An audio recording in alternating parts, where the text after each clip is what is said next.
What's the legacy of this case in your mind, of Tamir Rice?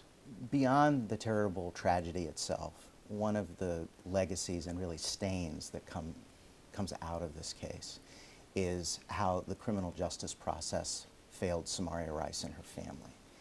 It's not just a failure in terms of the substantive outcome, the failure to indict or prosecute Officer Lohman in particular, but it's really about a process that was tilted in favor of no accountability.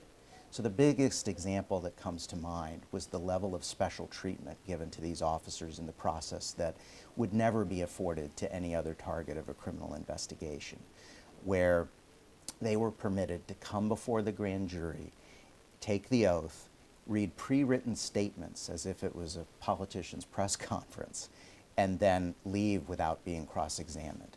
There's nobody else who's being investigated for burglary, murder, arson, rape, any other crime in this county or anywhere nationally who really would be afforded that kind of coddling treatment. The moment they took the special oath, the Supreme Court has held, they are now subject to cross-examination. They can't invoke Fifth Amendment privilege once they've decided to go to the grand jury. And let's face it, every criminal defense lawyer knows, every prosecutor knows, that targets of criminal investigation do not go to a grand jury to testify because it's a one-sided proceeding where the prosecutor is normally going to hammer them. But instead they got special treatment. How do we know that? The union bragged about it. The union bragged that they went into the grand jury, read pre-written statements, took no questions, and left. And then the prosecutor, when that came out, tried to justify it, saying, well, they invoked Fifth Amendment privilege. Well, the Supreme Court says they can't.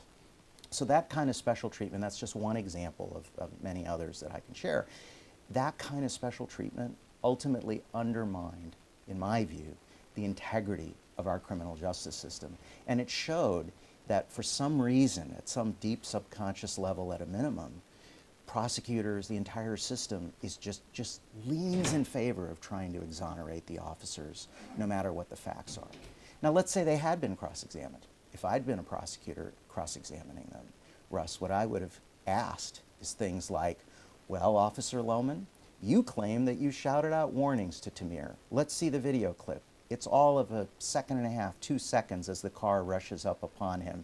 You get out of the car and you fire immediately. Exactly when were you crying out warnings? Right? That's the first question.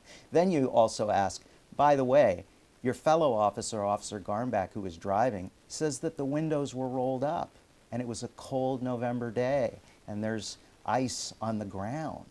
Are you in the habit of shouting out warnings through a closed window as you're rushing upon a child and then get out and fire immediately? I mean, you ask questions that help the grand jury understand that Lohman was lying, right? But they didn't do that. Instead, the prosecutors were doing everything they could to exonerate Lohman.